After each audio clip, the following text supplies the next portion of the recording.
Hello my dear friends, welcome to middle class family vlogs. ಎಲ್ಲರೂ ಹೇಗಿದ್ದೀರಾ ಅಂತ comment ಮಾಡಿ ತಿಳಿಸಿ.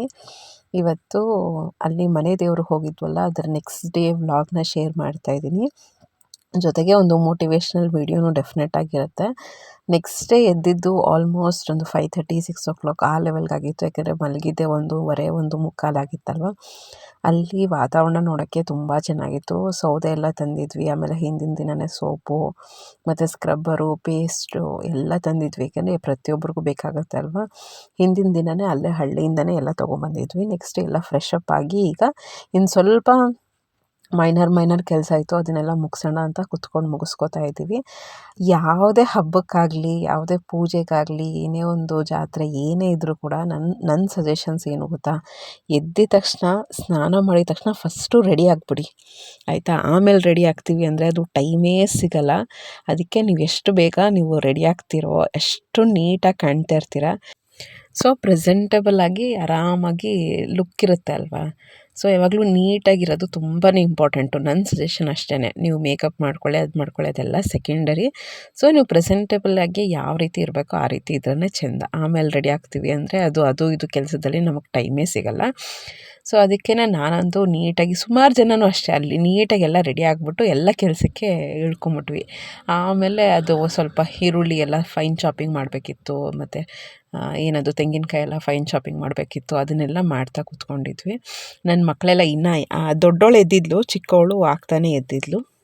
ಒಬ್ಬರೇನೋ ತುಂಬ ಚೆನ್ನಾಗಿ ಕಮೆಂಟ್ ಮಾಡಿದ್ರಿ, ನೀವು ಫ್ಯಾಮಿಲಿ ನೋಡಿದ್ರೆ ತುಂಬ ಖುಷಿಯಾಗುತ್ತೆ, ಎಷ್ಟು ಅನ್ಯೋನ್ಯವಾಗಿರ್ತೀರ, ಖುಷಿಯಾಗುತ್ತೆ. ಬಟ್ ನಮ್ಮ ಫ್ಯಾಮಿಲಿಯಲ್ಲಿ ಆ ಥರ ಇಲ್ಲ, ಎಲ್ಲ ನನಗೆ ಇಷ್ಟನೇ ಪಡಲ್ಲ, ನಾನು ಇಷ್ಟಪಡದೇ ಇರೋ ಜನಗಳ ಮಧ್ಯೆ ಇರಬೇಕಾಗತ್ತೆ ಅಂತ. ಅವ್ರ ಕಮೆಂಟ್ ಓದಿ ಶುದ್ಧ ಕಮೆಂಟ್ ಮಾಡಿದರು, ಓದಿ ಬೇಜಾರಾಯಿತು, ಆಯಿತಾ. ಸೊ ಅದಕ್ಕೆ ನಾನು ಸಜೆಷನ್ ಏನು ಅಂತ ಕೇಳಿದ್ರು ಅವರು. ನೀವು ಅಂತಲ್ಲ, ಸುಮಾರು ಜನಕ್ಕೆ ನಾವು ಅಂದ್ಕೊಂಡಿದ್ದಂಗೆ ನಮ್ಮ ಫ್ಯಾಮಿಲಿ ಮೆಂಬರ್ಸ್ ಸಿಗ್ತಾರೆ ಅಂತ ಏನಿಲ್ಲ. ಈಗ ಒಂದೊಂದು ಫ್ಯಾಮಿಲಿಲೂ ಅಷ್ಟೇ ನಮಗೆ ಇಷ್ಟ ಆಗದೇ ಇರೋ ಕೆಲವು ಗುಣಗಳು, ನಾವೂ ಕರೆಕ್ಟಾಗಿರ್ತೀವಿ ಅಂತಲ್ಲ, ನಮ್ಮದ್ರಲ್ಲೂ ಕೆಲವು ಇಷ್ಟ ಆಗ್ದಿರೋಂಥ ಗುಣಗಳು ಅವ್ರಿಗೆ ಇಷ್ಟ ಆಗಲ್ಲ. ಓಕೆನಾ. ಎಲ್ಲ ಗುಣಗಳು ಎಲ್ಲರಿಗೂ ಇಷ್ಟ ಆಗಬೇಕು ಅಂತ ಏನಿಲ್ಲ. ಕೆಲವು ಸತಿ ಅಡ್ಜಸ್ಟ್ಮೆಂಟ್ ಮಾಡ್ಕೋಬೇಕಾಗತ್ತೆ. ಅದು ಚಿಕ್ಕ ಪುಟ್ಟ, ಏನೋ ಒಂದು ಚಿಕ್ಕ ಪುಟ್ಟ ಮನಸ್ತಾಪ ಬರ್ತಾ ಇರತ್ತೆ, ಅದನ್ನೆಲ್ಲ ಅಡ್ಜಸ್ಟ್ ಮಾಡ್ಕೊಂಡು ಹೋಗ್ತಾ ಇರಬೇಕಾಗತ್ತೆ. ಬಟ್ ಕೆಲವು ಸತಿ ದೊಡ್ಡ ಅಡ್ಜಸ್ಟ್ಮೆಂಟು ತುಂಬ ಕಷ್ಟ ಆಗುತ್ತೆ, ಇಲ್ಲ ಅಂತಲ್ಲ. ಯಾಕೆಂದರೆ ತುಂಬ ಹೊಟ್ಟೆ ಕಿಚ್ಚುಪಡೋದು, ಫಿಟ್ಟಿಂಗ್ ಹಿಡೋದು, ಹಿಂದೆ ಮಾತಾಡೋವಂಥದ್ದು, ಇದು ಎಷ್ಟು ಕರ್ಮ ಅಂದರೆ ಕೆಲವ್ರದ್ದು ತುಂಬ ಬೇಜಾರಾಗುತ್ತೆ. ತುಂಬ ಒಳ್ಳೆಯವ್ರು ಇರ್ತಾರೆ, ಮದುವೆ ಆಗಿ ಹೋಗೋಕ್ಕಾದ್ಮೇಲೆ ತುಂಬ ಚೆನ್ನಾಗಿರ್ತಾರೆ, ಅಡ್ಜಸ್ಟ್ ಮಾಡ್ತಿರ್ತಾರೆ. ಬಟ್ ಅತ್ತೆ ಮನೆ ಕಡೆಯವರು ಓರ್ಗಿತ್ತಿ ಇರ್ಬೋದು, ಏನೋ ಇರ್ಬೋದು, ನಾದಿನಿ ಇರ್ಬೋದು, ತುಂಬ ಫಿಟ್ಟಿಂಗ್ ಇಟ್ಕೊಂಡು ಮಾತಾಡೋವಂಥದ್ದು ಆ ಥರ ಎಲ್ಲ ನಡೀತಾ ಇರತ್ತೆ, ಆಯಿತಾ. ಕೆಲವು ಸತಿ ಏನಾಗುತ್ತೆ ಅಂದರೆ ಅತ್ತೆ ಮನೆಯವರೆಲ್ಲ ತುಂಬ ಒಳ್ಳೆಯವರಾಗಿರ್ತಾರೆ. ಬಟ್ ಹೋಗುವಂಥ ಸೊಸೆ ಹೆಂಗೆ ಮಾತಾಡ್ತಾರೆ ಅಂದರೆ ಏನೋ ತುಂಬ ಪಾಶಾಗಿ, ಅಡ್ಜಸ್ಟೇ ಆಗಲ್ಲ, ಹೋಗಿದ ತಕ್ಷಣ ಸಪ್ರೇಟ್ ಆಗುವಂಥದ್ದು, ಈ ಥರ ಎಲ್ಲ ಏನೇನೋ ಸಣ್ಣ ಪುಟ್ಟ ನಡೀತಾನೆ ಇರುತ್ತೆ. ಬಟ್ ನನ್ನ ಸಜೆಷನ್ ಏನು ಅಂದರೆ, ಎಷ್ಟಾಗುತ್ತೋ ಅಷ್ಟು ಸಣ್ಣ ಪುಟ್ಟದಂತೂ ಗ್ಯಾರಂಟಿ ಪ್ರತಿಯೊಂದು ಮನೆಯಲ್ಲೂ ಬಂದೇ ಬರುತ್ತೆ. ಏನೋ ಒಂದು ಚಿಕ್ಕ ಪುಟ್ಟ ಮನಸ್ತಾಪ ಆಗೋದು, ಏನೋ ಮಿಸ್ಅಂಡರ್ಸ್ಟ್ಯಾಂಡಿಂಗು, ಮಿಸ್ಕಮ್ಯುನಿಕೇಷನ್ ಆಗುವಂಥದ್ದು, ಅದೆಲ್ಲ ಆಗೇ ಆಗುತ್ತೆ. ಬಟ್ ಆದಷ್ಟು ಅಡ್ಜಸ್ಟ್ ಮಾಡಿಕೊಂಡು ಹೊಂದ್ಕೊಂಡು ಹೋಗಬೇಕು. ಇಲ್ಲ ಆಗಲ್ಲ, ತುಂಬ ಕೆಟ್ಟ ಬುದ್ಧಿ ಇದೆ ಸೊಸೆಗಾಗಲಿ ಅತ್ತೆ ಮನೆಯವ್ರಿಗಾಗಲಿ ಏನೇ ಆಗಿರಲಿ ಅಂದರೆ, ಕೂತ್ಕೊಂಡು ಮಾತಾಡಿಕೊಂಡು ಸಪ್ರೇಟ್ ಆಗೋದೇ ಬೆಸ್ಟು ಅಂತ ಅನಿಸುತ್ತೆ, ಆಯಿತಾ. ಇನ್ ಕೇಸ್ ಸಪ್ರೇಟ್ ಆಗೋ ಚಾನ್ಸಸ್ಸು ಇಲ್ಲ ಅಂದರೆ ಇಗ್ನೋರ್ ಮಾಡಿಕೊಂಡು ಮುಂದೆ ಹೋಗ್ತಾ ಇರಬೇಕು. ಒಂದು ನಿಮ್ಮ ಮನಸ್ಸಾಕ್ಷಿಗೆ ನೀವು ಕರೆಕ್ಟಾಗಿದ್ದೀರಾ ಅಂತ ಯಾರು ಕಮೆಂಟ್ ಮಾಡಿದ್ದಾರೆ ಅವ್ರಿಗೆ ಹೇಳ್ತಾ ಇದ್ದೀನಿ. ಅವ್ರು ಹೇಳೋದು, ನಾನು ಎಷ್ಟು ಅಡ್ಜಸ್ಟ್ ಮಾಡ್ಕೋತೀನಿ, ಅತ್ತೆ ಮನೆಯವ್ರನ್ನೆಲ್ಲ ತುಂಬ ಚೆನ್ನಾಗಿ ನೋಡ್ಕೋತೀನಿ, ಬಟ್ ಆದರೂ ಅವರು ಚೆನ್ನಾಗೇ ನೋಡ್ಕೊಳ್ಳಲ್ಲ, ಚುಚ್ಚಿ ಮಾತಾಡ್ತಾರೆ, ಹಸ್ಬೆಂಡ್ಗೇನೋ ಹೇಳ್ಕೊಡ್ತಾರೆ ಅಂತ ಹಾಕಿದ್ದಾರೆ. ಸೊ ಆ ಥರ ಎಲ್ಲ ಬುದ್ಧಿ ಇದ್ದಾಗ ಇಗ್ನೋರ್ ಮಾಡಿ. ಫಸ್ಟು ನನ್ನ ಪ್ರಕಾರ ಮದುವೆ ಆದಮೇಲೆ ಹಸ್ಬೆಂಡ್ ವೈಫ್ ರಿಲೇಷನ್ಶಿಪ್ ತುಂಬ ಚೆನ್ನಾಗಿರಬೇಕು, ಆಯಿತಾ. ನಾನು ಅನ್ನೋದೇನು ಅಂದರೆ, ಇಲ್ಲಿ ಎಲ್ಲರನ್ನೂ ಚೆನ್ನಾಗಿ ನೋಡ್ಕೊಳ್ಳಿ, ಬಟ್ ನಿಮ್ಮನ್ನೇ ನಂಬ್ಕೊಂಡು ಬಂದಿರ್ತಾರೆ ಅಂದರೆ ಅವ್ರನ್ನ ಫಸ್ಟ್ ಕರೆಕ್ಟಾಗಿ ಅರ್ಥ ಮಾಡಿಕೊಂಡು ಕೂತ್ಕೊಂಡು ಮಾತಾಡ್ಕೋಬೇಕು. ಅವ್ರನ್ನ ಇಗ್ನೋರ್ ಮಾಡ್ತೀರಾ ಅಂದರೆ, ಅದು ನನ್ನ ಸಜೆಷನ್ ಏನು ಅಂದರೆ, ನೀವು ಇಗ್ನೋರ್ ಮಾಡೋಕ್ಕೆ ಸ್ಟಾರ್ಟ್ ಮಾಡಿ. ಅಲ್ಲಿ ಸಪ್ರೇಟ್ ಹೋಗೋದು ಚಾನ್ಸಸ್ ಇಲ್ಲ, ಯಾರೂ ಅರ್ಥ ಮಾಡ್ಕೋತಿಲ್ಲ ಅಂದರೆ ನೀವು ನಿಮ್ಮ ಲೈಫಲ್ಲಿ ಬ್ಯುಸಿಯಾಗಿ, ಜೊತೆಗೆ ನೀವು ಇಗ್ನೋರ್ ಮಾಡಿಕೊಂಡು ಲೈಫ್ನ ಲೀಡ್ ಮಾಡೋದನ್ನು ಕಲಿಬೇಕು. ನೀವು ಸ್ಟ್ರಾಂಗ್ ಆಗಬೇಕು. ಎಮೋಷ್ನಲ್ ಆದಾಗ, ಒಬ್ಬರ ಮೇಲೆ ಡಿಪೆಂಡ್ ಆದಾಗ, ಅಯ್ಯೋ ನನಗೆ ಯಾಕೆ ಹಿಂಗಾಯಿತು, ನನ್ನ ಲೈಫ್ ಏನಕ್ಕೆ ಹಿಂಗಾಯಿತು ಅಂತ ಥಿಂಕ್ ಮಾಡೋ ಬದಲು ಕೆಲಸದಲ್ಲಿ ತುಂಬ ತೊಡಗಿಸ್ಕೊಳ್ಳಿ. ನೋಡಿ, ಆದರೆ ಹೊರಗಡೆ ಹೋಗಿ ಕೆಲಸ ಮಾಡೋಕ್ಕೆ ಚಾನ್ಸಸ್ ಇದ್ದರೆ ಹೊರಗಡೆ ಹೋಗಿ ಕೆಲಸ ಮಾಡಿ, ಇಂಡಿಪೆಂಡೆಂಟ್ ಆಗಿ. ಸೊ ಆ ಥರ ನಿಮ್ಮನ್ನು ನೀವು ತುಂಬ ಬ್ಯುಸಿಯಾಗಿ ಇಟ್ಕೊಂಡ್ರೆ ಈ ಚಿಕ್ಕ ಪುಟ್ಟದೆಲ್ಲ ತಲೆ ಕೆಡಿಸ್ಕೋಬೇಕು ಅಂತ ಏನಿಲ್ಲ. ಏನು ಎಲ್ಲರ ಮನೇಲೂ ತುಂಬ ಚೆನ್ನಾಗಿರ್ತಾರೆ, ಎಲ್ಲನೂ ಅರ್ಥ ಮಾಡ್ಕೋತಾರೆ, ಆ ಥರ ಎಲ್ಲ ಏನೂ ಇಲ್ಲ ಫ್ರೆಂಡ್ಸ್. ಚಿಕ್ಕ ಪುಟ್ಟದಂತೂ ಬಂದೇ ಬರುತ್ತೆ. ಕೆಲವು ಸತಿ ನಾವು ಕಾಂಪ್ರಮೈಸ್ ಆಗಬೇಕು, ಕೆಲವು ಸತಿ ಅವ್ರು ಕಾಂಪ್ರಮೈಸ್ ಆಗ್ತಾರೆ. ಅದೆಲ್ಲ ಮ್ಯೂಚುವಲ್ ಅಂಡರ್ಸ್ಟ್ಯಾಂಡಿಂಗು. ಆ ಜಗಳಗಳಾದಮೇಲೆ, ಆ ಮನಸ್ತಾಪಗಳಾದಮೇಲೆ ಎಷ್ಟು ಬೇಗ ನಾವು ಅದನ್ನು ಸಾಲ್ವ್ ಮಾಡಿಕೊಂಡು ಮುಂದೆ ಹೋಗ್ತೀವಿ ಅನ್ನೋದು ಮ್ಯಾಟ್ರ್ ಆಗುತ್ತೆ. ಅದನ್ನೇ ವರ್ಷಗಟ್ಟಲೆ ಇಟ್ಕೊಂಡು, ತಿಂಗಳುಗಟ್ಟಲೆ ಇಟ್ಕೊಂಡು ನಾವು ಗ್ರಡ್ಜ್ ಸಾಧಿಸ್ತೀವಿ, ಮಾತಾಡಲ್ಲ, ದ್ವೇಷ ಸಾಧಿಸ್ತೀವಿ ಅಂದರೆ ಒಂದು ನಮಗೆ ನೋವಾಗ್ತಿರುತ್ತೆ, ಸಿಕ್ಕಾಪಟ್ಟೆ ನೋವಾಗ್ತಿರುತ್ತೆ, ನಾವೇ ಕೊರಗ್ತಾ ಇರ್ತೀವಿ. ಇನ್ನೊಂದು ಮನೆ ವಾತಾವರಣ ತುಂಬ ಕೆಟ್ಟದಾಗೋಗುತ್ತೆ. ಅದರಲ್ಲೂ ಮನೇಲಿ ಮಕ್ಕಳಿದ್ದಾರೆ ಅಂದರೆ ತುಂಬಾ ಪ್ರಾಬ್ಲಮ್ ಆಗುತ್ತೆ. ಸೊ ಮಕ್ಕಳ ಮುಖ ನೋಡಿ, ಮತ್ತು ಮನೆ ವಾತಾವರಣ, ಅದು ಎಸ್ಪೆಷಲಿ ನೀವು ವರ್ಕಿಂಗ್ ಆಗಿದ್ದೀರಾ ಅಂದರೆ ಹೊರಗಡೆ ಹೋದರೂ ಅದೇ ತಲೆ ಗುಂಗು ಇರುತ್ತೆ. ಅಯ್ಯೋ ಮನೇಲಿ ಹಿಂಗಾಗೋಯ್ತಲ್ಲ, ಈ ಥರ ಆಯ್ತಲ್ಲ ಅಂತ. ಸೊ ಅದ್ರ ಬದಲಾಗಿ ಆದಷ್ಟು ಬೇಗ ಅದನ್ನೆಲ್ಲ ಬಿಟ್ಟು ಮುಂದೆ ಹೋಗೋದು ತುಂಬ ಇಂಪಾರ್ಟೆಂಟ್ ಆಗುತ್ತೆ. ಸೊ ಹೋಪ್ ನಿಮಗೆ ಸೊಲ್ಯೂಷನ್ ಕೊಟ್ಟಿದ್ದೀನಿ ಅಂತ ಅಂದ್ಕೊಂಡಿದ್ದೀನಿ. ಕಮೆಂಟ್ ಬಾಕ್ಸಲ್ಲೇ ಹಾಕ್ಬೋದಿತ್ತು, ಬಟ್ ಈ ಥರ ಕಮೆಂಟ್ಸು ನನಗೆ ಸುಮಾರು ಬಂದಿದೆ. ಈ ಥರ ಅತ್ತ ಮನೆಗೆ ಹೇಗೆ ಅಡ್ಜಸ್ಟ್ ಮಾಡ್ಕೊಳ್ಳೋದು, ಯಾವ ರೀತಿ ಇರಬೇಕು, ನಮ್ಗೆ ಇಷ್ಟ ಆಗದೇ ಇರೋ ವ್ಯಕ್ತಿಗಳ ಮಧ್ಯೆ ಯಾವ ರೀತಿ ಜೀವನ ಮಾಡ್ಕೋಬೇಕು ಅಂತ. ಬಟ್ ನಮ್ಗೆ ಏನು ಅನಿಸುತ್ತೆ ಗೊತ್ತಾ, ಆದಷ್ಟು ಸುಮಾರು ಜನ ಒಳ್ಳೆಯವರೇ ಇರ್ತಾರೆ, ಇಲ್ಲ ಅಂತಲ್ಲ. ಬಟ್ ನಾವು ಎಷ್ಟೇ ಚೆನ್ನಾಗಿದ್ರೂ ಕೂಡ ಆ ಥರ ರಿಯಾಕ್ಟ್ ಮಾಡ್ತಾಯಿದ್ರೆ ಬೇಜಾರಾಗುತ್ತೆ. ಬಟ್ ಸ್ಟ್ರಾಂಗ್ ಆಗಿ ಫ್ರೆಂಡ್ಸ್, ತುಂಬ ಎಮೋಷ್ನಲ್ ಆಗಕ್ಕೆ ಹೋಗಬೇಡಿ. ಆಮೇಲೆ ನೀವೂ ಅಷ್ಟೇ ತುಂಬ ಒಳ್ಳೆಯವರು ಆಗಕ್ಕೆ ಹೋಗಬೇಡಿ. ಒಂದು ಅರ್ಥ ಮಾಡ್ಕೊಳ್ಳಿ ಆಯಿತಾ, ಲೈಫ್ನ ಹೆಂಗೆ ಲೀಡ್ ಮಾಡಬೇಕು ಅಂದರೆ ತುಂಬ ಒಳ್ಳೆತನ ತೋರಿಸೋದು ತಪ್ಪು ಆಯಿತಾ. ಆಮೇಲೆ ಕೆಟ್ಟತನ ಅಂತೂ ತೋರಿಸ್ಲೇಬಾರ್ದು, ನ್ಯೂಟ್ರಲ್ ಆಗಿರಿ ಅಂಥವ್ರ ಜೊತೆ. ಅವರು ಒಳ್ಳೆಯವರು, ಒಂದು ಸ್ವಲ್ಪನ ಒಳ್ಳೆಯವರು ಅಂದರೆ ಪ್ಲೀಸ್ ನೀವು ಒಳ್ಳೆತನನ ತೋರಿಸಿ ಆಯಿತಾ. ಆಮೇಲೆ ಕೆಲವು ಸಿಚುವೇಶನ್ಸ್ ಹೆಂಗಿರುತ್ತೆ ಅಂದರೆ, ಕೆಲವೊಬ್ಬರು ನಾನು ಅಬ್ಸರ್ವ್ ಮಾಡಿರೋದು ಹೆಂಗೆ ಅಂದರೆ, ನಾವು ಚೆನ್ನಾಗಿದ್ದರೆ ತುಂಬ ಚೆನ್ನಾಗಿ ನೋಡ್ಕೋತಾರೆ ನಮಗೆ ಆಯಿತಾ, ಆ ಥರ ಇರ್ತಾರೆ. ಸೊ ಕೆಲವು ಸತಿ ನಾವು ಹೆಂಗೆ ಥಿಂಕ್ ಮಾಡ್ತೀವಿ, ನಾವೇ ಏನಕ್ಕೆ ಬಗ್ಬೇಕು, ನಾವೇ ಏನಕ್ಕೆ ಒಳ್ಳೆತನ ತೋರಿಸ್ಬೇಕು, ಆ ಥರ ಥಿಂಕ್ ಮಾಡೋಕ್ಕೆ ಹೋಗ್ಬೇಡಿ. ನೀವು ಫಸ್ಟು ಒಳ್ಳೆಯವರಾಗಿ, ಒಳ್ಳೆತನ ತೋರಿಸಿ ಆಯಿತಾ. ಅವ್ರಿಗೆ ಚೆನ್ನಾಗಿ ನೋಡ್ಕೊಳ್ಳಿ. ಅದು ಏನಾದ್ರು ದೊಡ್ಡವರಿದ್ದಾರೆ ಅಂದರೆ ಅವ್ರಿಗೆ ಒಳ್ಳೆ ಸೇವೆ ಮಾಡಿ ಚೆನ್ನಾಗಿ, ಅದು ಪುಣ್ಯನೇ ಒಂದು ಬರುತ್ತೆ. ದೇವ್ರು ಯಾವಾಗಲೂ ಅದು ನಮಗೆ ಕಾಪಾಡ್ತಾರೆ, ಅದೊಂದು. ಇಲ್ಲ ತೀರಾ ಅವರು ಕೆಟ್ಟವರು ಅಂದರೆ ತುಂಬ ಒಳ್ಳೆತನ ತೋರ್ಸೋಕೆ ಹೋಗ್ಬೇಡಿ. ಯಾಕಂತ ಕೆಟ್ಟತನ ಹೇಳ್ತಾ ಇದ್ದೀನಲ್ಲ, ಅವ್ರನ್ನ ಇಗ್ನೋರ್ ಮಾಡೋದು ಆ ಥರ ಎಲ್ಲ ಮಾಡೋಕ್ಕೆ ಹೋಗ್ಬೇಡಿ. ಟೈಮ್ ಸರಿಗೆ ಊಟಕ್ಕೆ ಹಾಕ್ಕೊಳ್ಳಿ, ಮತ್ತು ಮೆಡಿಸನ್ ಎಲ್ಲ ಟೈಮ್ ಕೊಡಿ, ಆ ಥರ ಎಲ್ಲ ಚೆನ್ನಾಗಿ ನೋಡ್ಕೊಳ್ಳಿ ಆಯಿತಾ. ಬಟ್ ಇನ್ನೂ ಅವರು ಕೆಟ್ಟತನ ತೋರಿಸ್ತಾ ಇದ್ದಾರೆ ಅಂದರೆ ಬೆಸ್ಟ್ ನಾವು ಇಗ್ನೋರ್ ಮಾಡಿಕೊಂಡು ಸ್ಟ್ರಾಂಗಾಗಿ ಲೈಫ್ನ ಲೀಡ್ ಮಾಡೋದು ಇಂಪಾರ್ಟೆಂಟ್ ಆಗುತ್ತೆ. ನೆಕ್ಸ್ಟ್ ಇಲ್ಲಿ ಏನು ತೋರಿಸ್ತಾ ಇದ್ದೀನಿ ಅಂದರೆ, ನಮ್ಮದು ಇದು ದೀಪ ಹಚ್ಚೋ ಕಾರ್ಯಕ್ರಮ ಇರುತ್ತೆ. ಅಂದರೆ ಒಂಥರ ಪೂಜೆ ಇರುತ್ತೆ. ತಂಬಿಟ್ಟು ಥರ ಮಾಡಿ, ತಂಬಿಟ್ಟು ಆರತಿ ಅಂತ ಮಾಡ್ತಾರಲ್ಲ, ಅದನ್ನು ಮಾಡ್ತಾಯಿದ್ದಾರೆ ಮುತ್ಯಾಲಮ್ಮ ದೇವರಿಗೆ. ನಾವು ತಂಬಿಟ್ಟಿಗೆ ಏನೇನು ಹಾಕ್ತೀವಿ ಅಂದರೆ, ಸ್ವಲ್ಪ ಅಕ್ಕಿ ಹಿಟ್ಟು, ಬೆಲ್ಲ, ತುಪ್ಪ ಹಾಕ್ಬಿಟ್ಟು ಚೆನ್ನಾಗಿ ನಾದಿ, ಸುಮಾರು ಜನ ಅದೇ ಥರ ಮಾಡ್ತಾರೆ. ಒಬ್ಬೊಬ್ಬರು ಸೈಡಲ್ಲಿ ಒಬ್ಬೊಬ್ಬರು ಏನೇನೋ ಹಾಕ್ತಾರೆ ತಂಬಿಟ್ಟಿಗೆ. So ನಾವಿಷ್ಟೇ basic. ಬೇಕಾದ್ರೆ ಅಕ್ಕಿ ಹಿಟ್ಟನ್ನ ಚೆನ್ನಾಗಿ ಹುರ್ಕೊಂಡು ಪೌಡ್ರ್ ಮಾಡಿಕೊಂಡ್ರೆ ಅಂತೂ ತುಂಬ ಚೆನ್ನಾಗಿರುತ್ತೆ. ಆ ಥರನೇ ಅಕ್ಕಿ ಹಿಟ್ಟನ್ನ ಮಾಡಿಸ್ಕೊಂಡು ಚೆನ್ನಾಗಿ ಲೋ ಫ್ಲೇಮಲ್ಲಿ ಹುರಿಬೇಕಾಗುತ್ತೆ. ಆಮೇಲೆ ಅದನ್ನು ಪೌಡ್ರ್ ಮಾಡಿಕೊಂಡು ಇದಕ್ಕೆ ಮಿಷಿನ್ಗೆ ಹಾಕ್ಕೋಬೋದು, ಅಥವಾ ಮಿಕ್ಸಿ ಮಾಡ್ಕೊಂಡು ಜರಡಿನ ಇಟ್ಕೋಬೋದು. ಅದಕ್ಕೆ ಸ್ವಲ್ಪ ಪುಡಿ ಬೆಲ್ಲ ಹಾಕಿ, ತುಪ್ಪನ ಹಾಕಿ ಚೆನ್ನಾಗಿ ನಾದಬೇಕು. ಅದು ಈ ಥರ ಹದಕ್ಕೆ ಬರುತ್ತೆ. ಅದಕ್ಕೆ ಸ್ವಲ್ಪ ಹೋಲ್ ಥರ ಮಧ್ಯದಲ್ಲಿ ಮಾಡಿ, ಅಲ್ಲಿ ತುಪ್ಪ, ಬೆಣ್ಣೆ ಏನೋ ಹಾಕಿ ದೀಪ ಹಚ್ಚಿ ಅದಕ್ಕೆಲ್ಲ ಡೆಕೋರೇಷನ್ ಮಾಡಬೇಕು. ನಾನು ನಮ್ಮ ಹಸ್ಬೆಂಡು ಈಗ ಏನೋ ತರಬೇಕಿತ್ತು, ಅದಕ್ಕೆ ಮತ್ತೆ ಹೊರಗಡೆ ಹೋದ್ವಿ. ಈಗೆಲ್ಲ ಮಡ್ಲಕ್ಕಿ, ದೇವ್ರಿಗೆ ಮಡ್ಲಕ್ಕಿ ಎಲ್ಲ ರೆಡಿಯಾಗಿದೆ. ಮತ್ತು ಇಲ್ಲಿ ನಾವು ನಮ್ಮ ಭಾವನೂ ಕೂಡ ಸ್ವಲ್ಪ ಮೇಲೆಲ್ಲ ರಿನೋವೇಷನ್ ಮಾಡಿದ್ದಾರೆ ಮನೆಯನ್ನೆಲ್ಲ. ಮತ್ತು ನಮ್ಮದು ಕೂಡ ಹೊಸ ಮನೆ ಕಟ್ಟಿದ್ದೀವಲ್ವ, ಸೊ ಎರಡೂ ಸುಸೂತ್ರವಾಗಿ ಆಗಿದ್ರೆ ದೇವರಿಗೆ ಗಂಟೆ ಕೊಡ್ತೀನಿ ಅಂತ ಒಪ್ಕೊಂಡಿದ್ರಂತೆ. ಅಂದರೆ ಹರಕೆ ಮಾಡ್ಕೊಂಡಿದ್ರಂತೆ. ಅದಕ್ಕೆ ಆ ದೊಡ್ಡದು ಗಂಟೆ ಕಾಣ್ತಿದೆಯಲ್ಲ, ಅದನ್ನು ಅತ್ತೆನೇ ತೊಗೊಂಬಂದು ಈಗ ದೇವ್ರಿಗೆ ಅರ್ಪಿಸ್ತಾ ಇದ್ದಾರೆ. ಅದಂದರೆ ದೇವಸ್ಥಾನಕ್ಕೆ ಕೊಡುವಂಥದ್ದು. ಇದು ನಾನು ನನ್ನ ಸಿಸ್ಟರು ಒಂದು ಸೆಲ್ಫಿ ತೊಗೊಳ್ಳೋಣ ಅಂತ ತೊಗೋತಾ ಇದ್ವಿ. ಸುಮಾರು ಜನ ಕಮೆಂಟಲ್ಲಿ ಕೇಳ್ತಾಯಿದ್ರಿ, ನಿಮಗೆ ಸಿಸ್ಟರ್ ಇಲ್ವಾ, ಓರ್ಗಿತಿ ಇಲ್ವಾ ಅಂತ. ಇದ್ದಾರೆ, ಒಬ್ಬರು ಸಿಸ್ಟರ್ ಇದ್ದಾರೆ. ಇವ್ರು ಬಂದು ಬ್ಯೂಟಿಷಿಯನ್ನು, ಬ್ಯೂಟಿ ಪಾರ್ಲರ್ ನಡೆಸ್ತಾರೆ. ಸೊ ಅದರ ಜೊತೆ ಸೆಲ್ಫಿ ತೊಗೊಳ್ಳೋಣ ಅಂತ ತೊಗೋತಾ ಇದ್ವಿ. ಸೊ ಒಳ್ಳೆ ಫನ್ ಮೂಮೆಂಟು ಎಲ್ಲ ಕ್ರಿಯೇಟ್ ಆಯಿತು. ತುಂಬ ಚೆನ್ನಾಗಿತ್ತು, ಒಂಥರ ಮೆಮೊರೀಸು. ಸೊ ಒಕೇಶ್ನಲಿ ಬಂದಾಗ ಇದೊಂಥರ ರಿಲ್ಯಾಕ್ಸಿಂಗ್ ಮೂಮೆಂಟ್ ಥರ. ಯಾವಾಗಲೂ ಏನಾದ್ರು ಜಂಜಾಟದಲ್ಲಿ ಬಂದಿರ್ತೀವಿ, ಈ ಥರ ಲೈಫ್ನ ಎಂಜಾಯ್ ಮಾಡೋಕ್ಕೆ ತುಂಬ ಚೆನ್ನಾಗಿರುತ್ತೆ. ಇಲ್ಲೆಲ್ಲ ತುಂಬ ಬ್ಯುಸಿಯಾಗಿರೋದು ಅಂದರೆ ನಮ್ಮ ಅತ್ತೆಗಂತೂ ಒಂದು 20-30 ವರ್ಷ ಕಡಿಮೆ ಆಗೋಗುತ್ತೆ. ಈ ಥರ ಹಬ್ಬ ಹರಿದಿನ, ಅದು ಮನೆ ದೇವ್ರದ್ದು ಅಂದರೆ ಅವ್ರಿಗೆ ತುಂಬಾ ಎನರ್ಜಿ ಬಂದ್ಬಿಡುತ್ತೆ. ಅವರೆಲ್ಲ ಮುಂದವರೆಗೂ ನಾನೇ ಮಾಡ್ತೀನಿ ಅಂತ ಎಷ್ಟು ಕೆಲಸ ಮಾಡ್ತಾರೆ ಅಂದರೆ, ನಮಗೆ ಅನಿಸ್ತಾ ಇರುತ್ತೆ, ನಾವೇ ಮಾತಾಡ್ತಿರ್ತೀವಿ, ನಮಗೆ ವಯಸ್ಸಾಗಿದೆ, ಅವ್ರಿಗೇ ಇನ್ನೂ ವಯಸ್ಸು ಕಡಿಮೆ ಆಗ್ತಾಯಿದೆ, ಎಷ್ಟು ಎನರ್ಜೆಟಿಕ್ ಆಗಿ ಮಾಡ್ತಾ ಇರ್ತಾರೆ ಅಂತ ಎಲ್ಲ ಮಾತಾಡ್ತಾ ಇರ್ತೀವಿ. ಆಮೇಲೆ ಇನ್ನೊಂದೇನು ಅಂದರೆ ಒಂಥರ ಸ್ವೀಟ್ ಪೊಂಗಲ್ ಥರ ಸಿಹಿಯನ್ನ ಅಂತ ಮಾಡಿರ್ತೀವಿ. ಸ್ವಲ್ಪ ಹೆಸರುಬೇಳೆ, ಅಕ್ಕಿ, ಆಮೇಲೆ ಬೆಲ್ಲ, ಡ್ರೈ ಫ್ರೂಟ್ಸ್ ಇದನ್ನೆಲ್ಲ ಹಾಕ್ಬಿಟ್ಟು ಅದನ್ನು ಮಾಡಿರ್ತೀವಿ. ಅದನ್ನು ಅರ್ಪಿಸ್ತೀವಿ ದೇವ್ರಿಗೆ. ಇದು ಒಂದೊಂದು ಥರ ಒಂದೊಂದು ಕಡೆ ಒಂದೊಂದು ಥರ ಸಂಪ್ರದಾಯ. ನಮ್ಮ ಮನೆ ಕಡೆ ಈ ಥರ ಇರುತ್ತೆ. ಆಮೇಲೆ ಅದನ್ನು ಹೆಣ್ಮಕ್ಳು ಹೊರಬೇಕು ಅಂತ ಹೇಳ್ತಾರೆ. ಅದೇನಿರುತ್ತೆ ಮಾಡಿರ್ತೀವಲ್ವ ಅದನ್ನು ಹೊರಬೇಕು ಅಂತ ಇರುತ್ತೆ. ಬಟ್ ಇದು ದೊಡ್ಡೋಳು ಹೆಂಗೋ ಒಪ್ಕೊಂಬಿಟ್ಲು. ಚಿಕ್ಕವಳು ನಾನು ಮಾಡಲ್ಲ ಅಂದರೆ ಅವಳಿಗೇನೋ ಅದು ಪನಿಷ್ಮೆಂಟ್ ಥರ, ನಾನು ಏನಕ್ಕೆ ಕೆಲಸ ಮಾಡಬೇಕು ಅನ್ನೋ ಲೆವೆಲ್ಗೆ ಫೀಲಿಂಗ್ ಆಗೋಯಿತು. ಅದಕ್ಕೆ ಅವಳು ಒಪ್ಪಲೇ ಇಲ್ಲ.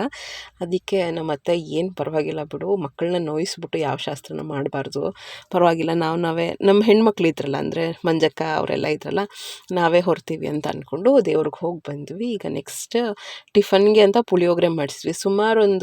ಸುಮಾರು ಜನ ಸೇರಿದ್ವಿ. ಎಲ್ಲರಿಗೂ ಅಡುಗೆ ಎಲ್ಲ ಅಲ್ಲೇ ಮಾಡಿಸಿದ್ದಾಯಿತು ಎದುರುಗಡೆನೇ. ನಾವು ಬೆಳಗ್ಗೆಗೆ ಟಿಫನ್ಗೆ ಅಂತ ಅರ್ಜೆಂಟಾಗಿ ಈಗ ದೇವ್ರಿಗೆ ಹೋಗೋವರೆಗೂ ಏನೂ ತಿನ್ನಂಗಿಲ್ಲ. ಬಂದಮೇಲೆ ಸುಮಾರಾಗಿ ಹಂಗೆ ತಿನ್ನೋಣ ಅಂತ ಪುಳಿಯೋಗರೆ ಮಾಡಿಸಿದ್ವಿ. ಅದು ನಾವು ಮನೇಲಿ ಎಷ್ಟು ಮಾಡಿದ್ರೂ ಅಷ್ಟು ಟೇಸ್ಟ್ ಬರೋಲ್ಲ.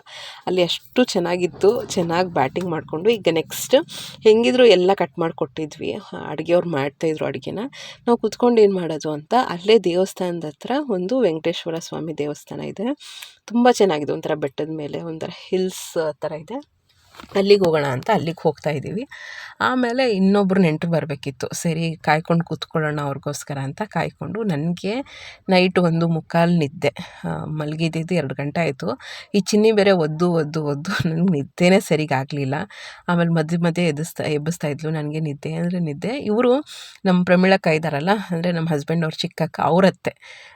ನಾವು ಅವರತ್ತೆ ಇವರತ್ತೆ ಅಂತ ಆ ಥರ ಎಲ್ಲ ಏನೂ ನೋಡಲ್ಲ. ನಮ್ಮದೊಂಥರ ಫುಲ್ಲು ಕ್ಲಿಯರು ಸಂಬಂಧ. ಅವರು ಅಷ್ಟೇ ಕಂಫರ್ಟಾಗಿ ಇರ್ತಾರೆ. ನಾನು ಅವ್ರ ತೊಡೆ ಮೇಲೆ ಒಂದು ನಿದ್ದೆ ಮಾಡಿ ನಿಜ ಒಂದು 5-10 ನಿಮಿಷ ನಿದ್ದೆನೇ ಮಾಡಿಬಿಟ್ಟೆ ನಾನು ಚೆನ್ನಾಗಿ. ಅಯ್ಯೋ ಮಲ್ಕೊಳ್ಳಮ್ಮ, ಅದು ಏನು ಹಂಗೆ ಕೇಳ್ತೀಯ, ಮಲ್ಕೊಳ್ಳ ಅಂತ ಕೇಳಿದೆ ನಾನು. ಅಯ್ಯೋ ನೀನೇನು ಕೇಳಬೇಕಾ ಮಲ್ಕೊ ಅಂತ ಮಲಗಿಸ್ಕೊಂಡ್ರು. ಚೆನ್ನಾಗಿ ನಿದ್ದೆ ಹೊಡೆದು ಆಮೇಲೆ ಒಂದು ಟೆಂಪೋ ಥರ ಮಾಡಿದ್ವಿ. ಅಲ್ಲಿಂದ ಅಲ್ಲಿಗೆ ಒಂದು 10-15 ನಿಮಿಷ ಅಷ್ಟೇ. ಅಲ್ಲಿಗೆ ಹೊರಟ್ವಿ. ಅಲ್ಲೂ ಅಷ್ಟೇ ಏನೇನೋ ಮಾತಾಡಿಕೊಂಡು ಕತೆಗಳನ್ನ ಮಾಡಿಕೊಂಡು ಅಂದರೆ ಹಿಂಗೆ ಟೈಮ್ ಪಾಸ್ ಮಾಡಿಕೊಂಡು ಹಳೆಯದು ಫೋಟೋ ಎಲ್ಲ ಇರುತ್ತಲ್ಲ, ಚಿಕ್ಕವರಿದ್ದಾಗ ಮಂಜಕ್ಕ ಹೆಂಗಿದ್ರು, ನಮ್ಮ ಮನೆಯವ್ರು ಹೆಂಗಿದ್ರು, ಮತ್ತು ಅಲ್ಲೆಲ್ಲ ರಿಲೇಟಿವ್ಸ್ ಬಂದಿದ್ದರು. ಇವ್ರು ಬಂದು ಪಾರ್ವತಿ ಅತ್ತೆ ಅಂತ ನಮ್ಮ ಮಾವ ಇದ್ದಾರಲ್ಲ ಅವ್ರ ತಮ್ಮನ ಹೆಂಡತಿ, ಸೊ ಚಿಕ್ಕತ್ತೆ ಅಂತ ಹೇಳ್ಬೋದು. ಅವರೂ ಎಲ್ಲ ಬಂದಿದ್ದರು. ಅವ್ರಿಗೋಸ್ಕರನೇ ಕಾಯ್ತಾಯಿದ್ದಿದ್ದು. ಅವ್ರು ಬಂದಾದಮೇಲೆ ಎಲ್ಲ ದೇವಸ್ಥಾನಕ್ಕೆ ಹೋಗೋಣ ಅಂತ ಹೊರಟಿದ್ದೀವಿ. ನನಗೆ ಅಲ್ಲಿ ವೆಂಕಟೇಶ್ವರ ಸ್ವಾಮಿ ಎಷ್ಟು ಇಷ್ಟ ಆಗೋಯಿತು ಅಂದರೆ, ಎಂಥ ಪೀಸ್ ಗೊತ್ತಾ. 1 ಗಂಟೆ ಹೊಡಿತಾ ಇದ್ದರೂ ಕೂಡ ಒಂಥರ ವೈಬ್ರೇಷನ್ನು, ಒಂಥರ ಪಾಸಿಟಿವ್ ವೈಬು, ಸಿಕ್ಕಾಪಟ್ಟೆ ಇಷ್ಟ ಆಗೋಯಿತು. ಇದ್ರದ್ದೊಂದು ಶಾರ್ಟ್ಸ್ ಮಾಡ್ತಾಯಿದ್ದೆ. ಯಾಕೆಂದರೆ ಅಮ್ಮನದು ಮನೆ ದೇವರು ಇದೆ ವೆಂಕಟೇಶ್ವರ ಸ್ವಾಮಿ. ಸೊ ಅವ್ರಿಗೆ ಕಳಿಸಿದ್ರೆ ಅಂತೂ ಅವ್ರಿಗೆ ವೆಂಕಟೇಶ್ವರ ಅಂದರೆ ಸಿಕ್ಕಾಪಟ್ಟೆ ಇಷ್ಟ. ಮನೆ ದೇವರು ಬೇರೆ, ನಮ್ಮ ಅಪ್ಪನಿಗೂ ಅಷ್ಟೇ. ಸೊ ಅದನ್ನು ಶಾರ್ಟ್ಸ್ ಮಾಡಿ ಕಳಿಸೋಣ ಅವ್ರಿಗೆ ಅಂತ ಕಳಿಸ್ತಾ ಇದ್ದೀನಿ. ನೆಕ್ಸ್ಟು ಪೂಜೆ ಎಲ್ಲ ಮುಗಿಸ್ಕೊಂಡು ಬರ್ತಾಯಿದ್ದೀವಿ. ತುಂಬ ಚೆನ್ನಾಗಿ ಅನಿಸುತ್ತೆ. ಅದು ಏನಿರುತ್ತೋ ಏನೋ ಗೊತ್ತಿಲ್ಲ ದೇವ್ರ ಮನೇಲಿ, ದೇವಸ್ಥಾನದಲ್ಲಿ ತುಂಬ ಪಾಸಿಟಿವಿಟಿ. ನೆಕ್ಸ್ಟ್ ಅದನ್ನೆಲ್ಲ ಪ್ಯಾಕ್ ಮಾಡಿಕೊಂಡು ಎಲ್ಲ ಊಟ ಎಲ್ಲ ಬಡಿಸ್ಕೊಂಡು, ನಾನು ಅದೆಲ್ಲ ವೀಡಿಯೋ ಕ್ಲಿಪ್ಪಿಂಗ್ ಮಾಡೋಕ್ಕೆ ಹೋಗಲಿಲ್ಲ. ಯಾಕೆಂದರೆ ನಾವು ಬಡಿಸೋದ್ರಲ್ಲೇ ಇರ್ತೀವಿ, ಅದನ್ನೆಲ್ಲ ಎತ್ತಿ ಕ್ಲೀನ್ ಮಾಡೋದ್ರಲ್ಲೇ ತುಂಬ ಬ್ಯುಸಿಯಾಗಿರ್ತೀವಿ. ಸೊ ಅದಕ್ಕೆ ನಾನೇನು ಕ್ಯಾಮ್ರಾ ಇಟ್ಕೊಂಡು ಕೂತಿರಲಿಲ್ಲ. ಅದೆಲ್ಲ ಅದು ಚೆನ್ನಾಗೂ ಆಗೋಲ್ಲ. ಫುಲ್ ಅದರಲ್ಲಿ ಇನ್ವಾಲ್ವ್ಮೆಂಟ್ ಆಗಬೇಕು ಅಂತ ನನಗನ್ಸಿದ್ದು. ಸೊ ಅದಾದಮೇಲೆ ಅದನ್ನೆಲ್ಲ ಪ್ಯಾಕ್ ಮಾಡಿ ವಾಪಸ್ ಬರಬೇಕಾದ್ರೆ ನಮ್ಮ ಸಂಪ್ರದಾಯ ಏನು ಅಂದರೆ, ಯಾವಾಗ ನಾವು ಪೂಜೆ ಮಾಡ್ತೀವಲ್ವ, ದೇವಿ ನಮ್ಮ ಜೊತೆನೇ ಬರ್ತಾರಂತೆ ಆ್ಯಕ್ಚುಲಿ. ಅದನ್ನು ವಾಪಸ್ ಕಳಿಸ್ಬೇಕಂತೆ. ಊರಲ್ಲೇ ಇರಲಿ, ಎಲ್ಲರಿಗೂ ಕಾಪಾಡಲಿ ಅಂತ ವಾಪಸ್ ಕಳಿಸ್ಬೇಕಂತೆ. ಸೊ ಅಲ್ಲಿ ಇಷ್ಟು ಡಿಸ್ಟೆನ್ಸ್ ಆದಮೇಲೆ ನಮ್ಮ ಅತ್ತೆ ಈ ಥರ ಹೇಳ್ಕೊಟ್ಟಿದ್ದು. ಅಲ್ಲೊಂದು ಬೇವಿನ ಮರ ಇರುತ್ತೆ, ಅಲ್ಲಿ ರೈಟ್ ಸೈಡ್ಗೆ ಅಲ್ಲಿ ಒಂದು ಪೂಜೆ ಅಂತ ಮಾಡಬೇಕಾಗುತ್ತೆ. ಸ್ವಲ್ಪ ಮಾಡಿರೋದೆಲ್ಲ ಎಡೆಗಿಟ್ಟು ಆಮೇಲೆ ಪೂಜೆ ಎಲ್ಲ ಮಾಡಬೇಕಾಗತ್ತೆ. ಅದು ನೋಡಿದ್ರೆ ಆ ಬೇವಿನ ಮರ ಇದೆಯಲ್ಲ, ಅದು ತುಂಬ ಸ್ವಲ್ಪ ಸ್ಲೋಪಲ್ಲಿದೆ. ಇಳಿದು ನಾನು ಫಸ್ಟೇ ದಪ್ಪ ಆಯಿತಾ, ಅಲ್ಲಿ ಇಳಿಬೇಕು ಅಂದರೆ ಯೋಚನೆ ಮಾಡಿ ಹೇಗಿರುತ್ತೆ ಅಂತ. ಆಮೇಲೆ ಅಲ್ಲೇ ಅಗರಬತ್ತಿ ಎಲ್ಲ ಹಚ್ಚಿ, ಅಗರಬತ್ತಿ ಹಚ್ಚೋದೊಂದು ದೊಡ್ಡ ಕತೆ ಆಯಿತು ಆಯಿತಾ. ಅಷ್ಟು ಗಾಳಿಯಲ್ಲಿ, ಬಿಸಿಲು ಗಾಳಿ ಎಲ್ಲ ಸಿಕ್ಕಾಬಟ್ಟೆ. ಸೊ ಅಗರಬತ್ತಿ ಹಚ್ಚೋದೇ ಒಂದು ದೊಡ್ಡ ಇದು. ಅಯ್ಯೋ ಹಚ್ಚಕ್ಕೂ ಹಾರಿ ಹೋಗ್ತಿತ್ತು. ಆಮೇಲೆ ನಾನು ಹಸ್ಬೆಂಡು ಹೆಂಗೋ ಸೇರಿಕೊಂಡು ಇಬ್ಬರು ಹಚ್ಚಿದ್ವಿ. ಆಮೇಲೆ ಇವ್ರು ಬಂದು ನಮ್ಮ ಕೋ ಸಿಸ್ಟರ್ ಇದ್ದಾರಲ್ವ, ಅವ್ರ ಸೋದರತ್ತೆ. ಸೊ ಎಲ್ಲರೂ ಸೇರಿದ್ವಿ ಒಟ್ಟಿನಲ್ಲಿ. ಎಲ್ಲರೂ ಅಷ್ಟೇ, ಅವ್ರು ಈ ಥರ ಇವ್ರು ಈ ಥರ ಅಂತ ಅಲ್ಲ, ತುಂಬ ಚೆನ್ನಾಗಿ ಮಾತಾಡ್ತಾರೆ. ಒಂಥರ ಕಂಫರ್ಟ್ ಝೋನು. ನಾವೇನೋ ಬೇರೆಯವ್ರ ಮಧ್ಯೆ ಇದ್ದೀವಿ, ಒಂಥರ ಹಿಂದೆ ಮುಂದೆ ನೋಡ್ಕೊಂಡು ಮಾತಾಡಬೇಕು ಆ ಥರ ಎಲ್ಲ ಏನಿಲ್ಲ. ತುಂಬ ಕಂಫರ್ಟಬಲಾಗಿ ನಮ್ಮ ಫ್ಯಾಮಿಲಿ ಮೆಂಬರ್ಸ್ ಜೊತೆ ಯಾವ ರೀತಿ ಇರ್ತೀವೋ ಆ ಥರನೇ. ಬಟ್ ನನಗೆ ಈ ಥರ ಶಾಸ್ತ್ರ ಸಂಪ್ರದಾಯ ಎಲ್ಲ ಅಷ್ಟು ಗೊತ್ತಿಲ್ಲ. ನಾನು ಸ್ವಲ್ಪ ಹಿಂದೆಯೇ ಅದಕ್ಕೇ ಯಾರು ಏನೇ ಹೇಳಿದ್ರು ನಂದೇನು ಅಂದರೆ ನಮಗೇನು ಕಳ್ಕೊಳ್ಳೋ ಅಂಥದ್ದು ಏನಿಲ್ಲ. ಯಾರಾದರೂ ದೊಡ್ಡವರು ಏನಾದ್ರು ಹೇಳ್ತಾರೆ ಅಂದರೆ ಕೇಳಿಬಿಡ್ತೀನಿ ನಾನು. ಯಾಕೆಂದರೆ ತುಂಬ ಏನೋ ಡ್ರಾಸ್ಟಿಕ್ಕಾಗಿ ಯಾರೂ ಏನೋ ಹೇಳಲ್ಲ. ಸಣ್ಣ ಸಣ್ಣದು ಹೋಗಿ ಪೂಜೆ ಮಾಡು, ಈ ಥರ ಮಾಡಬೇಡ, ಆ ಥರ ಮಾಡಬೇಡ, ನಾನು ಕೇಳಿಬಿಡ್ತೀನಿ ಆಯಿತಾ. ಅದನ್ನು ವಾದ ಮಾಡಿಕೊಂಡು ಏನಾಗುತ್ತೆ, ಈ ಥರ ಮಾಡಿದ್ರೆ ಏನಾಗುತ್ತೆ ಅಂತ ವಾದ ಮಾಡೋ ಬುದ್ಧಿ ನನಗಂತೂ ಇಲ್ಲ. ಅವ್ರಿಗೂ ಒಂಥರ ಸಮಾಧಾನ ಆಯಿತಾ. ನಾನು ಆ ಥರ ಎಲ್ಲ ಅಂದ್ಕೊಂಡು ನೀಟಾಗಿ ಈಗ ಅದೆಲ್ಲ ಮುಗಿಸ್ಕೊಂಡು ಮತ್ತೆ ನೈಟೆಲ್ಲ ಊಟ ಮಾಡಿ ಅದು ಹೋಗಿ ಬಂದಿದ್ದೇ ಸಾಕಾಯಿತು. ಅಷ್ಟು ದೊಡ್ಡ ದೊಡ್ಡ ಪಾತ್ರೆ ಎಲ್ಲ ತೊಳೆದು ಎಲ್ಲರೂ ಹೆಲ್ಪ್ ಮಾಡಿದ್ರು ಆಯಿತಾ. ಎಲ್ಲ ಜೋಡಿಸಿ ಎಲ್ಲ ಮಾಡಿ ಮಂಜಕ್ಕಾಗಿರ್ಬೋದು, ಅಲ್ಲಿ ಇವ್ರು ಸೋದರತ್ತೆ ಆಗಿರ್ಬೋದು, ಎಲ್ಲರೂ ಪ್ರತಿಯೊಬ್ಬರೂ ಅಲ್ಲಿ ಎಲ್ಲ ಬಾಡಿಗೆಗೆ ಪಾತ್ರೆಗಳು ತೊಗೊಂಡಿದ್ವಲ್ಲ ಅದನ್ನೆಲ್ಲ ನೀಟಾಗಿ ವಾಶ್ ಮಾಡಿ ಸಂಜೆ ಬಂದು ನನಗೆ ಕೋಲ್ಡ್ ಅಂದರೆ ಕೋಲ್ಡ್, ಸಿಕ್ಕಾಪಟ್ಟೆ ಕೋಲ್ಡಾಗಿ ಹೋಗಿತ್ತು. ನನಗೆ ಮಾಡೋಕ್ಕೆ ಆಗ್ತಿರಲಿಲ್ಲ, ಸುಸ್ತಾಗಿ ಹೋಯಿತು. ಅದಕ್ಕೆ ಸರಿ ಇರೋದನ್ನೇ ಎಲ್ಲ ತಿಂದ್ಕೊಂಡು ಮತ್ತೆ ಮಲ್ಕೊಂಬಿಟ್ವಿ. ನೆಕ್ಸ್ಟ್ ಡೇ ನಮ್ಮದು ಹಿರಿಯರ ಹಬ್ಬ, ಆಯುಧ ಪೂಜೆ ದಿನ ನಾವು ಹಿರಿಯರ ಹಬ್ಬ ಮಾಡೋದು. ನಮ್ಮದು ಸ್ವೀಟ್ ಮಾಡುವಂಥದ್ದು, ಒಬ್ಬಟ್ಟು ಮತ್ತು ಕುಡಾಲು ಅಂತ ಮಾಡ್ತೀವಿ, ಕರ್ಜಿಕಾಯಿ ಥರನೇ. ಅದು ಮೈದಾ ಹಿಟ್ಟು ಒಳಗಡೆ ಸ್ವಲ್ಪ ಇದು ಒಬ್ಬಟ್ಟಿನ ಹೂರಣ ಇರುತ್ತಲ್ಲ ಅದನ್ನೆಲ್ಲ ಫಿಲ್ ಮಾಡಿ ಆ ಥರ ಮಾಡುವಂಥದ್ದು. ಅದನ್ನು ಮಾಡ್ತಾಯಿದ್ವಿ, ಅದಕ್ಕೆ ಬೇಳೆಗೆ ಹಾಕಿದ್ವಿ. ನಾವು ಇಲ್ಲಿ ಬಂದಿದ ತಕ್ಷಣ ಯಾವಾಗ್ಲೂ ಈ ಥರ ಸೌದೆ ಒಲೆ ಇರುತ್ತಲ್ಲ ಅದರಲ್ಲೇ ಮಾಡ್ತೀವಿ. ಟೇಸ್ಟ್ ಅದು ಏನೋ ಗೊತ್ತಿಲ್ಲ, ಸಿಕ್ಕಾಪಟ್ಟೆ ಚೆನ್ನಾಗಿರುತ್ತೆ. ನಾನು ಹೇಳಿದ್ನಲ್ಲ ನಮ್ಮ ಅತ್ತೆಗಂತೂ ವಯಸ್ಸು ಚಿಕ್ಕದಾಗಿ ಹೋಗುತ್ತೆ ಹಳ್ಳಿಗೆ ಬಂದಿದ ತಕ್ಷಣ. ನೀವೆಲ್ಲರಿಗೂ ಗೊತ್ತು, ನನ್ನ ಬ್ಲಾಗಲ್ಲಿ ನೋಡಿರ್ತೀರ. ನನ್ನ ಬೆಂಗಳೂರಿಗೆ ಬಂದಾಗ ನಾನು ಏನೂ ಕೆಲಸ ಹಚ್ಚಲ್ಲ. ಯಾಕೆ ಅಂದರೆ ಇಲ್ಲಿ ಇಷ್ಟೊಂದು ಮಾಡಿರ್ತಾರೆ ಅಂದರೆ ಅವ್ರಿಗಷ್ಟು ಎನರ್ಜಿ ಇಲ್ಲಿ. ಹಿಂದೆನೂ ಅಷ್ಟೇ, ಹೊಲದಲ್ಲೂ ಅಷ್ಟೇ ಸಿಕ್ಕಾಪಟ್ಟೆ ಕಷ್ಟಪಟ್ಟಿದ್ದಾರೆ. ನಾನು ಅದನ್ನು ತಲೆಯಲ್ಲಿ ಯಾವಾಗಲೂ ಇಟ್ಕೊಂಡಿರ್ತೀನಿ. ನನಗೆ ಏನೇ ಕಷ್ಟ ಆದರೂ ಪರವಾಗಿಲ್ಲ, ನಾನು ಇನ್ನೂ ನಮ್ಮ ಹಸ್ಬೆಂಡ್ ಹೆಲ್ಪ್ ತೊಗೋತೀನಿ, ನನ್ನ ಮಕ್ಳು ಹೆಲ್ಪ್ ತೊಗೊಳ್ತೀನಿ ಬಿಟ್ಟರೆ ನಾನು ತುಂಬ ರೇರು ನಮ್ಮ ಅತ್ತೆ ಹೆಲ್ಪ್ ತೊಗೊಳ್ಳೋದು ತುಂಬ ರೇರ್ ನಾನು. ಅವರಾಗಿ ಅವ್ರು ಇನ್ಫ್ಯಾಕ್ಟ್ ಕೂತ್ಕೊಳ್ಳಲ್ಲ, ಏನಾದ್ರು ಕೊತ್ತಂಬರಿ ಬಿಡಿಸ್ಕೊಳ್ಳೋದು ಅದು ಇದು ಮಾಡ್ತಿರ್ತಾರೆ. ಬಟ್ ಅಷ್ಟೇ ಕುತ್ಕೊಂಡು ಮಾಡುವಂಥ ಕೆಲಸನೇ ಹೇಳ್ತಾ ಇರ್ತೀನಿ ಬಿಟ್ಟರೆ ನಾನು ನೋಡ್ತೀನಲ್ವ ಹಿಂದೆನೂ ಅಷ್ಟು ನೋಡಿರ್ತೀನಿ. ಅವ್ರು ಹೇಳ್ತಿರ್ತಾರಲ್ಲ ಹೊಲದಲ್ಲಿ ಅಷ್ಟು ಕೆಲಸ ಮಾಡಿರ್ತೀವಿ ಅಂತ. ಸೊ ಈಗ ಅಟ್ಲೀಸ್ಟ್ ಈಗ ಮಗನ ಕಾಲದಲ್ಲೇನ ಆರಾಮಾಗಿ ನೋಡ್ಕೊಳ್ಳೋಣ ಅಂತ ನನಗೆ ತಲೆಯಲ್ಲಿ ಅದೇ ಇರುತ್ತೆ. ಏನೇ ಕಷ್ಟ ಆದರೂ ಕೂಡ ನಮ್ಮ ಹಸ್ಬೆಂಡ್ ಕರಿತೀನಿ ಸ್ವಲ್ಪ ಹೆಲ್ಪ್ ಮಾಡಿ ಅಂತ, ದೊಡ್ಡ ಮಗಳಿಗೆ ಹೇಳ್ತೀನಿ. ಸೊ ಆ ಥರ ಅವ್ರು ಈಗಲೇ ರೆಸ್ಟ್ ತೊಗೊಳ್ಳಿ ಅನ್ನೋ ಇಂಟೆನ್ಷನು. ಇಲ್ಲಿಗೆ ಬಂದರೆ ನಾವು ಹೇಳೋಕ್ಕಾಗಲ್ಲ ಅವ್ರಿಗೆ, ಅಯ್ಯೋ ಬಿಡಮ್ಮ ನೀವೇನು ಮಾಡ್ತೀರಾ ನಾನೇ ಮಾಡ್ತೀನಿ ಅಂತ ಮಾಡಿಬಿಡ್ತಾರೆ. ಅವ್ರಿಗೊಂಥರ ಸಮಾಧಾನ. ಇನ್ಫ್ಯಾಕ್ಟ್ ನಾವು ಎಷ್ಟೇ ಬೇಡ ಅಂದರೂ ಅವ್ರ ಕೈಯಾರೆ ಅವ್ರಿಗೆ ಮಾಡ್ತಾರಲ್ವ. ಈಗ ಮಾವ ಇಲ್ಲ, ಮಾವನಿಗೆ ಈಗ ಎಡೆ ಹಾಕಬೇಕು ಅಂದರೆ ಅವ್ರು ಕೈಯಾರೆ ಮಾಡಿದ್ರೆ ಅವ್ರಿಗೊಂಥರ ಸಮಾಧಾನ. ಹೆಂಡತಿಯಾಗಿ ಮತ್ತು ಅವ್ರ ಅತ್ತೆ ಮಾವನಿಗೆ ಎಲ್ಲರಿಗೂ ಎಡೆ ಹಾಕಬೇಕಲ್ಲ. ಸೊ ಅದನ್ನು ಅವ್ರಿಗೊಂಥರ ಶಕ್ತಿ ಬಂದ್ಬಿಡುತ್ತೆ ಆ ಟೈಮಲ್ಲಿ. ಮಾಡಬೇಡ ಅಂತ ಹೇಳಕ್ಕೆ ನಾವು ಇದು ಮಾಡಲ್ಲ. ಸಣ್ಣ ಪುಟ್ಟ ಏನೇನು ಹೆಲ್ಪ್ ಇದೆ ಅದನ್ನು ಮಾಡ್ತೀನಿ. ಆಮೇಲೆ ನಮ್ಮ ಸಿಸ್ಟರು ಅಷ್ಟೇ ಸಿಕ್ಕಾಪಟ್ಟೆ, ನೀನು ಅಲ್ಲೂ ಮಾಡ್ತೀಯ ಇಲ್ಲೇನಕ್ಕೆ ಮಾಡ್ತೀಯ ಅಂತ ಅವರು ಬಿಡಲ್ಲ, ನಮ್ಮ ಮಂಜಕ್ಕನೂ ಬಿಡಲ್ಲ, ಯಾರೂ ನಂಗೆ ಕೆಲಸ ಮಾಡೋಕ್ಕೆ ಬಿಡಲ್ಲ. ಎಲ್ಲ ಸ್ವಲ್ಪ ಸ್ವಲ್ಪ ಮಾಡ್ತಿರ್ತೀವಿ ಆಯಿತಾ. ಬಟ್ ನಮ್ಮ ಮನೆಗಳಲ್ಲಿ ಮಾಡೋಂಗೆ ಮಾಡಲ್ಲ, ರಿಲ್ಯಾಕ್ಸ್ ಅಂತಲೇ ಹೇಳ್ಬೋದು. ನೆಕ್ಸ್ಟ್ ಇವ್ರುಗಳಿಗೆ ಹೇಳಬೇಕಾ, ಫುಲ್ಲು ಫ್ರೀ. ಚಿಕ್ಕ ಮಗಳಿಗೆ ದೊಡ್ಡ ಮಗಳಿಗೆ ಮೇಲೆ ಹೋಗ್ತಾರೆ, ಕೆಳಗಡೆ ಬರ್ತಾರೆ, ಮೇಲೆಲ್ಲ ಕೇರಮ್ ಆಡೋದು, ಆಟ ಆಡೋದು. ಅಲ್ಲಿ ನೇಚರೇ ನನಗೆ ಎಷ್ಟು ರಿಲ್ಯಾಕ್ಸೇಷನ್ ಅಂದರೆ ಎಲ್ಲಿ ನೋಡಿದ್ರು ಗ್ರೀನರಿ ಚೆನ್ನಾಗಿರುತ್ತೆ. ಅಲ್ಲೆಲ್ಲ ಕಟ್ಟೆ ಮನೆ ಇರುವಂಥದ್ದು ಆ ಥರ ಎಲ್ಲ ತುಂಬ ಚೆನ್ನಾಗಿತ್ತು. ಆಮೇಲೆ ಎಲ್ಲ ಪೂಜೆ ಎಲ್ಲ ಮಾಡಿಕೊಂಡು ನೆಕ್ಸ್ಟು ಈಗ ಅಲ್ಲಿ ಈಗ ಹಿರಿಯರಿಗೆ ಎಲ್ಲ ಎಡೆ ಹಾಕ್ತೀವಲ್ವ, ಅದು ಸಂಜೆ ನಾವು ಯೂಶ್ವಲಿ ಒಂದು 4 ಗಂಟೆಗೆ 4:15ಗೆಲ್ಲ ಎಡೆ ಹಾಕುವಂಥದ್ದು. ಬೆಳಗ್ಗಿಂದ ಕೆಲಸನೇ ಆಯಿತು. ಅದನ್ನೆಲ್ಲ ಮುಂದಿನ ಬ್ಲಾಗಲ್ಲಿ ತೋರಿಸ್ತೀನಿ, ಯಾವ ರೀತಿ ಏನೇನು ಅಡುಗೆಗಳನ್ನ ಮಾಡಿದ್ವಿ ಏನು ಕತೆ ಅಂತ. ಸೊ ನಾನು ಏನು ಹೇಳೋಕ್ಕೆ ಇಷ್ಟಪಡ್ತೀನಿ ಅಂದರೆ, ಇಷ್ಟ ಆಗದಿರೋ ಜನಗಳು ತುಂಬ ಜನ ಲೈಫಲ್ಲಿ ಬರ್ತಾರೆ, ವರ್ಕ್ ಪ್ಲೇಸಲ್ಲಿರ್ಬೋದು, ಪರ್ಸ್ನಲ್ ಲೈಫಲ್ಲಿರ್ಬೋದು, ಎಲ್ಲ ಕಡೆ. ಬಟ್ ನಾವು ಅದನ್ನು ಹೇಗೆ ಇಗ್ನೋರ್ ಮಾಡಿಕೊಂಡು ನಾವು ಹೇಗೆ ಸಾಲ್ವ್ ಮಾಡ್ಕೋತೀವಿ, ಹೇಗೆ ಅಡ್ಜಸ್ಟ್ ಮಾಡ್ಕೊಂಡು ಹೋಗ್ತೀವಿ, ಹೇಗೆ ನಮ್ಮನ್ನು ನಾವು ಖುಷಿಯಾಗಿ ಇಟ್ಕೊಂಡು ಹೋಗ್ತೀವಿ ಅನ್ನೋದು ತುಂಬ ಇಂಪಾರ್ಟೆಂಟ್ ಆಗುತ್ತೆ.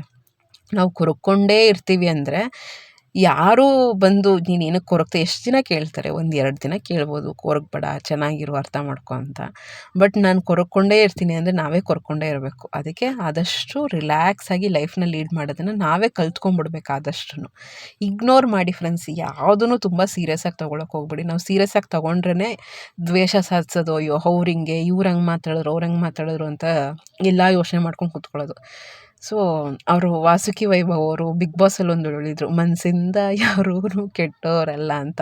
ಸೊ ತೀರಾ ಅವ್ರು ಕೆಟ್ಟವರಾದರೂ ಕೂಡ ಅವ್ರ ಕರ್ಮ ಅವ್ರು ಅನುಭವಿಸ್ತಾರೆ. ದೇವರು ಅನ್ನೋದು ನೀವು ನಂಬ್ತೀರಾ ಅಲ್ವಾ, ದೇವ್ರ ಪೂಜೆ ಮಾಡ್ತೀರಲ್ವಾ, ಅವ್ರ ನರಕಕ್ಕೆ ಅವ್ರು ಹೋಗ್ತಾರೆ. ನಾವು ಏನಕ್ಕೆ ಅವ್ರ ಬಗ್ಗೆ ಯೋಚನೆ ಮಾಡಿಕೊಂಡು ಶಾಪಗಳನ್ನ ಹಾಕ್ಕೊಂಡು ನಾವು ಏನಕ್ಕೆ ಬೇಜಾರು ಮಾಡ್ಕೋಬೇಕು. ನಮ್ಮ ಲೈಫ್ ಇರೋದೊಂದು, ಅದನ್ನು ಖುಷಿಯಾಗಿ ಎಂಜಾಯ್ ಮಾಡೋಣ ಅಂತ ಹೇಳ್ತಾ ನಾನು ವ್ಲಾಗ್ನ ಮುಗಿಸ್ತಾ ಇದ್ದೀನಿ. ನೋಡಿ ನನ್ನ ಮಕ್ಕಳು ಬರೀ ಕೇರಮ್ಮಂತೆ ಆ ಆಟ ಈ ಆಟ ಅಂದ್ಕೊಂಡು ಚೆನ್ನಾಗಿ ಎಂಜಾಯ್ ಮಾಡಿದ್ರು. ಸೊ ವಾಪಸ್ ನಾವು ಬೆಂಗಳೂರಿಗೆ ಹೋಗ್ತಾ ಇದ್ದೀವಿ. ಅದರದ್ದು ಸ್ವಲ್ಪ ಹಿರಿಯರ ಹಬ್ಬರದೆಲ್ಲ ನೆಕ್ಸ್ಟ್ ವ್ಲಾಗ್ ಹಾಕಿ ಇನ್ಮೇಲೆ ಬೆಂಗಳೂರು ವ್ಲಾಗ್, ಇನ್ನೊಂದು ಊರು ವ್ಲಾಗ್ ಬರುತ್ತೆ. ಆಮೇಲೆ ಬೆಂಗಳೂರದು ಯಾವ ರೀತಿ ಎಲ್ಲ ಕ್ಲೀನ್ ಮಾಡ್ಕೋತೀನಿ. ಇನ್ನು ಕಾಲೇಜ್ ಎಲ್ಲ ಸ್ಟಾರ್ಟ್ ಆಗುತ್ತೆ, 4:15 ಟೈಮ್ ಟೇಬಲ್ ಸ್ಟಾರ್ಟ್ ಆಗುತ್ತೆ, ಎಲ್ಲ ಬ್ಯಾಕ್ ಟು ರೊಟೀನ್.